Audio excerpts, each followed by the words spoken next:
Hello दोस्तों, नमस्कार। आप देख रहे हैं यूट्यूब चैनल टेक्सी पॉइंट। उम्मीद करता हूँ आप सबकी तैयारी बहुत ही बेहतरीन चल रही होगी। आज का हमारा प्रैक्टिस सेट है नंबर 10 और इस प्रैक्टिस सेट 10 में हम यूपी जीके के जो प्रीवियस ईयर क्वेश्चन उनको डिस्कस करेंगे। ठीक है। अभी तक इस पर 9 सेट हो चुके हैं और इससे पहले मैराथन क्लासेस भी कंप्लीट कराई जा चुकी हैं और उनकी पीडीएफ टेलीग्राम चैनल पर प्रोवाइड करा दी गई है। जिन लोगों ने टेलीग्राम ज्वाइन नहीं किया है वो जाके ज्वाइन कर लें और वो पीडीएफ लेके अपनी स्टडी और बेहतर करें। ठीक है, तो चलिए आज का वीडियो स्टार्ट करते हैं। तो पहला क्वेश्चन आपकी स्क्रीन पर रहेगी। उत्तर प्रदेश का एकमात्र मुक्त विश्वविद्यालय जाना जाता है। मुक्त विश्वविद्यालय ये होते हैं, असल में ओपन यूनिवर्सिटी होती हैं। ठीक है। तो अपनी जो ओपन यूनिवर्सिटी है यूपी की वो पूछी गई है। यहाँ पर ऑप्शन में है वीर बहादुर सिंह मुक्त विश्वविद्यालय, राम मनोहर लोहिया मुक्त विश्वविद्यालय, राजर्षि पुरुषोत्तम दास टंडन मुक्त विश्वविद्यालय और दीनदयाल उपाध्याय मुक्त विश्वविद्यालय। ये चार यूनिवर्सिटी दी गई, जिसमें से जो राइट आंसर है वो होगा राजर्षि पुरुषोत्तम दास टंडन मुक्त विश्वविद्यालय। समझे? तो इसका जो राइट आंसर होगा वो होगा सी ऑप्शन। और ये प्रयागराज में है। और ये क्वेश्चन जो है पीसीएस का क्वेश्चन है, जैसा कि आप देख सकते हैं, तो इसको याद रखें। अगला क्वेश्चन है यहाँ पर, उत्तर प्रदेश में राज्य शिक्षा परिषद कब स्थापित किया गया था? तो जो ये राज्य शिक्षा परिषद है ये कब यहाँ पर लागू किया गया था, इसकी स्थापना कब करी गई थी? ऑप्शन में है 1990, 1995, 2000 और 2005। तो जो हायर एजुकेशन का जो काउंसिल है वो किया गया था 1995 में। इसका बी ऑप्शन राइट होगा। और ये आर ओ के एग्जाम में आया हुआ क्वेश्चन है। आप जानते होंगे आर ओ बहुत ही इम्पोर्टेंट एग्जाम है यूपी का। नेक्स्ट है, गुरु गोविंद सिंह स्पोर्ट कॉलेज कहाँ अवस्थित है? मतलब तो आपको ये कॉलेज बताना है। ऑप्शन की बात करें यहाँ पर तो वो है सैफई, वाराणसी, लखनऊ और मेरठ। ये चार जगह दी गई हैं। अब यहाँ पर आपको भटकना नहीं है, क्योंकि यार जैसे यहाँ पर दिया ना स्पोर्ट्स कॉलेज, तो स्पोर्ट्स का नाम आते ही मेरठ दिमाग में आता है, लेकिन मेरठ सही नहीं हुआ यहाँ पे। जो ये कॉलेज है वो दोस्तों वो लखनऊ में है। तो इसका जो राइट आंसर होगा वो होगा सी ऑप्शन। तो ये होगा लखनऊ में। लेकिन बात करें मेरठ को, तो जो स्पोर्ट सिटी है, स्पोर्ट सिटी बोलते हैं मेरठ को। तो स्पोर्ट सिटी तो मेरठ है, लेकिन जो ये कॉलेज है वो कहाँ पर है? वो लखनऊ में है। अगला क्वेश्चन इसी क्रम में, उत्तर प्रदेश का बायोटेक पार्क कहाँ अवस्थित है? इसको बायोटेक पार्क, या ये शॉर्ट नाम है बायोटेक्नोलॉजी पार्क का, तो ये कहाँ पर, ये पूछा गया है। तो ऑप्शन की हम बात करें तो यहाँ पर है आगरा, गोरखपुर, लखनऊ और वाराणसी। ये भी पीसीएस का क्वेश्चन है दोस्तों। और जो ये बायोटेक पार्क है ये अपने प्रदेश की राजधानी लखनऊ में है। तो इसका भी सी ऑप्शन राइट होगा। इसी क्रम में आगे बढ़ेंगे। नेक्स्ट क्वेश्चन है हमारा, भारतीय प्रौद्योगिकी संस्थान, जिसको हम आईआईटी के नाम से जानते हैं। तो जो आईआईटी है, आईआईटी कानपुर, जो कि देश के बहुत ही प्रतिष्ठित संस्थानों में से आती है। तो जो आईआईटी कानपुर है उसकी स्थापना कब हुई थी, ये पूछा गया है। ऑप्शन की बात करें तो यहाँ पर 1959, 1969, 1957, 1947। ये यूपीएसआई के एग्जाम में पूछा हुआ क्वेश्चन था। तो जो आईआईटी कानपुर दोस्तों ये स्थापित करी गई थी 1959 में। तो इसका जो राइट आंसर होगा वो होगा ए ऑप्शन। ठीक है। और ये पीडीएफ हम आपको टेलीग्राम पर प्रोवाइड करा देंगे। जिन लोगों ने ज्वाइन नहीं किया वो डिस्क्रिप्शन बॉक्स में लिंक दी गई है, उससे ज्वाइन कर सकते हैं। और जब तक एग्जाम नहीं हो जा रहा है जीटीए का, तब तक इस पर daily practice set UP GK के आते रहेंगे। यह क्वेश्चन है दोस्तों, काशी विद्यापीठ वाराणसी की स्थापना किसने की थी? ऑप्शन की बात करें तो पुरुषोत्तम दास टंडन, शिव प्रसाद गुप्ता, राजा महेंद्र प्रताप और स्वामी सहजानंद सरस्वती। अब ये टी के ही एग्जाम में आया हुआ था, तो 2019 में जो पेपर हुआ था उसमें ये क्वेश्चन आया था। असल में जब इसकी स्थापना करी गई तब तो इसका नाम काशी विद्यापीठ ही था, लेकिन आज के समय में इसको जानते हैं महात्मा गांधी काशी विद्यापीठ के नाम से। तो आज के नाम, जो इसका वर्तमान नाम है वो है महात्मा गांधी काशी विद्यापीठ। ठीक है। तो इसकी स्थापना कराई थी शिव प्रसाद गुप्ता जी ने। तो इसका बी ऑप्शन राइट होगा। आप इसको इस तरह से भी याद रख सकते हैं कि जैसे काशी विद्यापीठ है ना, तो काशी किसके लिए जानी जाती है? काशी भगवान शिव के लिए जानी जाती है। तो इनके नाम में शिव आ रहा है ना, तो शिव की काशी, ऐसे आप याद रख सकते हैं कि जो काशी विद्यापीठ है वो शिव प्रसाद गुप्ता जी ने उसकी स्थापना कराई थी। अगला प्रश्न है कि उत्तर प्रदेश के किस विश्वविद्यालय को पूर्व का ऑक्सफोर्ड नाम से जाना जाता था? तो यहाँ पर आपको बताना है कि ये जो उपाधि दी गई किस विश्वविद्यालय को दी गई है। तो ऑप्शन में है बनारस हिंदू यूनिवर्सिटी, अलीगढ़ मुस्लिम यूनिवर्सिटी, इलाहाबाद यूनिवर्सिटी और ला मार्टिनियर कॉलेज। तो असल में दोस्तों जो ये पूर्व का ऑक्सफोर्ड है, ये इलाहाबाद यूनिवर्सिटी को बोला जाता था। ये प्रदेश का सबसे पुराना और देश का चौथे नंबर का सबसे पुराना यूनिवर्सिटी है, ठीक है। प्रदेश का तो पहले नंबर पे है ये। तो इसकी जो स्थापना हुई थी वो हुई थी 1887 में। तो कभी कभी सन भी पूछी जाती है, तो इसको आप याद रखें। नेक्स्ट क्वेश्चन है, उत्तर प्रदेश के किस स्थान पर भारतीय सरकरा तकनीकी संस्थान स्थित है? तो जो भारतीय सरकरा तकनीकी संस्थान है, इसको हम एनएसआई के नाम से भी जानते हैं, नेशनल शुगर इंस्टीट्यूट। तो वो पूछा गया वो कहाँ पे है। ऑप्शन की बात करें यहाँ पर तो वो है लखनऊ, मेरठ, कानपुर और नोएडा। तो ये चार शहर यहाँ पर दिए गए हैं। तो इसका जो राइट आंसर होगा, तो ये तो थे चारों ऑप्शन, जिसमें से जो ये जो एनएसआई है ये है अपने कानपुर में, ठीक है। इसको एनएसआई या भारतीय सरकार तकनीकी, असल में जो ये यस जो है ना वो शुगर से स्टैंड करता है। यस है शुगर का। तो जो चीनी का जो इंस्टीट्यूट है नेशनल लेवल पे वो कानपुर में ही है। लेकिन जब हम बात करेंगे शुगर केन से जुड़ी हुई चीज़ों को, तो उसे भी यहाँ पर देख लेते हैं। तो जब बात शुगर केन की करेंगे तो उसमें आता है आईआईएसआर और आता है एसबीआई। जो आईआईएसआर है ये है इंडियन इंस्टीट्यूट ऑफ,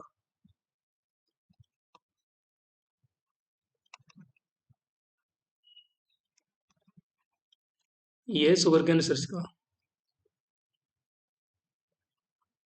तो ये आईआईएसआर तो है लखनऊ में, ठीक है। और बात करें एसबीआई की तो ये है शुगर केन ब्रीडिंग इंस्टीट्यूट।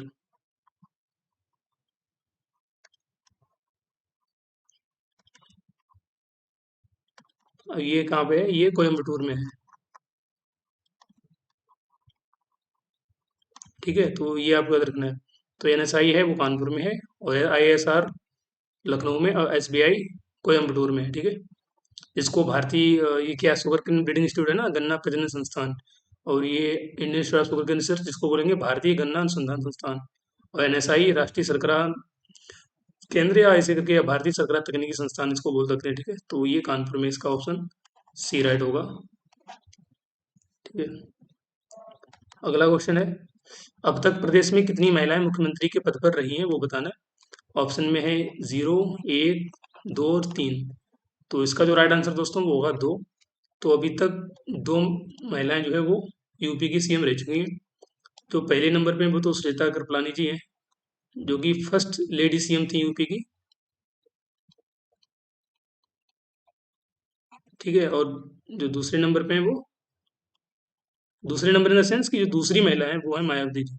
और मायावती सबसे ज़्यादा बनने वाली सीएम है, वो लगभग 4 बार की सीएम है यूपी में। तो ये भी आपको ध्यान रखना है। तो यहाँ जो राइट आंसर होगा वो होगा सी ऑप्शन। असल में जो सुचेता कृपलानी जी थी, ये अपने प्रदेश की तो थी ही, बाकी पूरे भारत में सबसे पहली बार जो महिला मुख्यमंत्री बनी थी वो भी सुचेता कृपलानी जी ही थी। नेक्स्ट क्वेश्चन दोस्तों, यूपी विधानसभा के प्रथम अध्यक्ष कौन थे वो पूछा गया है। ऑप्शन में मदन मोहन वर्मा, पुरुषोत्तम दास टंडन, आत्माराम गोविंद खैर, नफीसुल हसन। ये भी पीसीएस के मेंस का क्वेश्चन है, और ये क्वेश्चन बहुत ही फेमस क्वेश्चन है, अक्सर ये पूछा जाता है। तो जो यूपी विधानसभा है उसके जो प्रथम अध्यक्ष थे वो थे पुरुषोत्तम दास टंडन जी। तो बी ऑप्शन राइट होगा। बात करें अगले प्रश्न की तो वो है, भारत के किस राज्य का लोकसभा व राज्यसभा में प्रतिनिधित्व सर्वाधिक है? तो यहाँ पर पूछा गया कि लोकसभा और राज्यसभा में सीटें किस राज्य की ज़्यादा हैं। तो ऑब्वियस सी बात है, अपने उत्तर प्रदेश की ज़्यादा है। तो इसका राइट आंसर तो ए हो जाएगा, लेकिन अब हम देखेंगे कितनी है। तो इसके लिए हम यहाँ पर ये टेबल देखेंगे, जिसमें उत्तर प्रदेश में लोकसभा की टोटल 80 सीटें हैं और राज्यसभा की 31 सीटें। जो देश में सबसे ज़्यादा है मतलब यूपी में। तो बोलते हैं कि यूपी ऐसा है जो सरकार बनाता है केंद्र में, क्योंकि यहाँ पर सीटें बहुत ज़्यादा हैं, ये ऐसा बोला जाता है इसलिए। दूसरा है मध्य प्रदेश। तो मध्य प्रदेश की बात करें, यहाँ पर 29 सीटें लोकसभा की, 11 सीटें राज्यसभा की। महाराष्ट्र में 48 लाख लोकसभा की, 19 राज्यसभा की। आंध्र प्रदेश में 25 और 11, ठीक है। तो आपको याद रखनी है यूपी वाली, ठीक है। ये वाली आपको बिल्कुल याद रखनी है। नेक्स्ट बात करें तो उत्तर प्रदेश में उर्दू को द्वितीय राजभाषा का दर्जा कब दिया गया था? तो ऑप्शन है 1979, 1961, 1989 और 1969। तो ये इस क्वेश्चन का जो राइट आंसर है वो है 1989। सी ऑप्शन होगा 1989। तो ये द्वितीय राजभाषा है। तो प्रथम राजभाषा कौन सी थी? वो अपनी देवनागरी लिपि वाली हिंदी है, और दूसरी राजभाषा उर्दू है। अगली क्वेश्चन की बात करें यहाँ पर, तो वो है उत्तर प्रदेश वित्त निगम, जो फाइनेंस से जुड़ी चीजें हैं, उसका मुख्यालय कहाँ स्थित है? लखनऊ, कानपुर, प्रयागराज और वाराणसी। तो कानपुर है इसका राइट आंसर। बी ऑप्शन होगा कानपुर। बात हाँ यहाँ पर कानपुर की करें तो जैसे कानपुर को लेदर सिटी के नाम से भी जानते हैं। ठीक है, कानपुर में चंद्रशेखर आजाद कृषि एवं प्रौद्योगिकी विश्वविद्यालय, छत्रपति साहूजी महाराज विश्वविद्यालय वो भी कानपुर में, यहाँ पर भारतीय जलैन अनुसंधान संस्थान वो भी कानपुर में, राष्ट्रीय शर्करा अनुसंधान वो भी कानपुर में, और यहाँ पर कृत्रिम अंग निर्माण की जो मतलब यहाँ पर संयंत्र है वो भी कानपुर में। तो ये सारी चीजें कानपुर में। तो जब भी किसी शहर का नाम है तो उससे जुड़ी चीजें सारी में याद होनी चाहिए। लखनऊ का मैं बता चुका हूँ, प्रयागराज को संगम सिटी के नाम से जानते हैं। प्रयागराज में ही इलाहाबाद विश्वविद्यालय, जो कि यूपी का सबसे फेमस और सबसे पुराना विश्वविद्यालय है, जिसको पूर्व का ऑक्सफोर्ड जानते थे। तो इस तरह से आप चीजें याद रख सकते हैं। अगला क्वेश्चन है, अखिल भारतीय सेवाओं के जनक किस महापुरुष को बोला जाता है? तो ऑप्शन में सरदार वल्लभ भाई पटेल, लाल बहादुर शास्त्री जी, जेबी कृपलानी और जवाहरलाल नेहरू।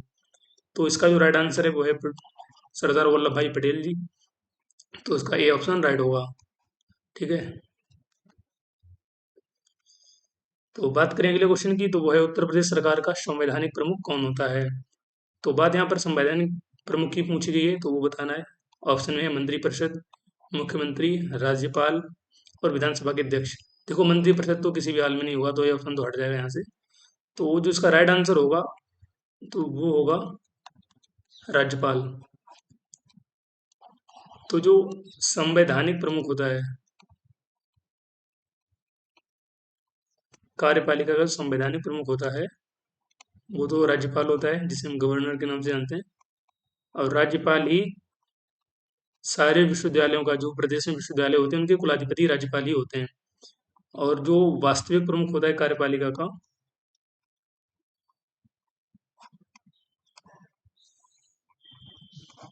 वो होता है मुख्यमंत्री। ठीक है, तो ये आप याद रख सकते हैं। अगला क्वेश्चन है कि उत्तर प्रदेश का प्रथम लोकायुक्त कौन था, वो बताना है। ऑप्शंस की बात करें तो कैलाशनाथ गोयल जी हैं, पंडित द्वारका प्रसाद मिश्रा, विजय लक्ष्मी पंडित और विशंभर दयाल। तो जो प्रथम लोकायुक्त थे, ये देखो गन्ना पर्यवेक्षक का ही क्वेश्चन है दोस्तों। इसका जो राइट आंसर है वो विशंभर दयाल जी हैं। डी ऑप्शन राइट होगा। अगले क्वेश्चन की बात करें यहाँ पर, तो निम्न में से किस वर्ष में उत्तर प्रदेश में निशुल्क शिक्षा, निशुल्क और अनिवार्य शिक्षा के अधिकार का नियम लागू किया गया था? तो ऑप्शन में 2014, 10, 2011 और 2005। तो जो ये नियम था ये 2011 में लागू किया गया था, इसको आप नोट डाउन करके रख लें। अदरवाइज पीडीएफ की हम प्रोवाइड करा ही देंगे। नेक्स्ट क्वेश्चन है, यूनाइटेड प्रोविंस कब उत्तर प्रदेश बना?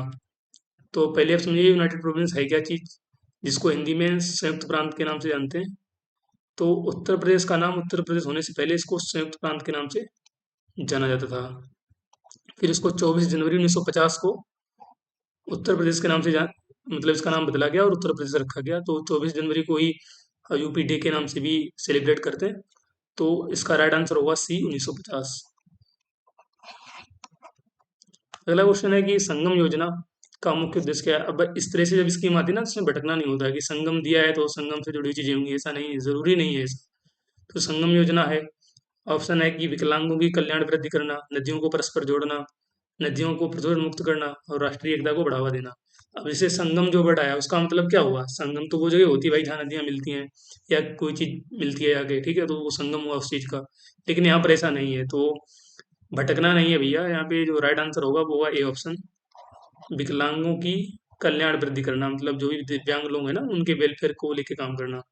तो वो किसमें है? संगम योजना का उद्देश्य था। तो ए ऑप्शन राइट होगा। और इसका जो लास्ट क्वेश्चन है इसका सेशन का, वुमेन पावर लाइन जो 1090 नंबर तो आप जानते ही होंगे 1090 है, लेकिन पूछा ये गया कि कब लागू कब हुई थी। और क्वेश्चन कितना अच्छे ढंग से तैयार किया गया है, देखो 2012, 2013, 14 बहुत ही करीब से। तो इसका जो राइट आंसर होगा वो होगा 15 नवंबर 2012। बी ऑप्शन राइट होगा। और ये मेंस का क्वेश्चन है, इसीलिए इसको इतना अच्छे से तैयार किया गया है। तो ये थे आज के क्वेश्चंस यूपी जीके के। तो उम्मीद करता हूँ आपको कुछ नई नॉलेज, कुछ नया सीखने को मिला होगा। बाकी आगे भी जब तक एग्ज़ाम नहीं हो जा रहा है तो प्रैक्टिस सेट आते रहेंगे। तब तक के लिए नमस्कार, हमसे जुड़ने के लिए बहुत-बहुत धन्यवाद। जय हिंद, जय भारत। पढ़ते रहिए। बाकी यहाँ पर जब तक एग्ज़ाम नहीं हो जा रहा, प्रैक्टिस सेट यहाँ पर प्रॉपर आते रहेंगे, कंप्यूटर के भी और एग्रीकल्चर के भी। और इतना यूपी जीके कंटेंट करा दिया गया है, आई होप बहुत कुछ कवर हो चुका है। तो अगर आपने मैराथन नहीं देखी, वो मैराथन देख लें जाके, अदरवाइज़ प्रैक्टिस सेट यहाँ पर आपकी प्रैक्टिस के लिए प्रॉपर मिलते रहेंगे। तो हमसे जुड़ने के लिए बहुत-बहुत धन्यवाद। तब तक के लिए नमस्कार। जय हिंद, जय भारत।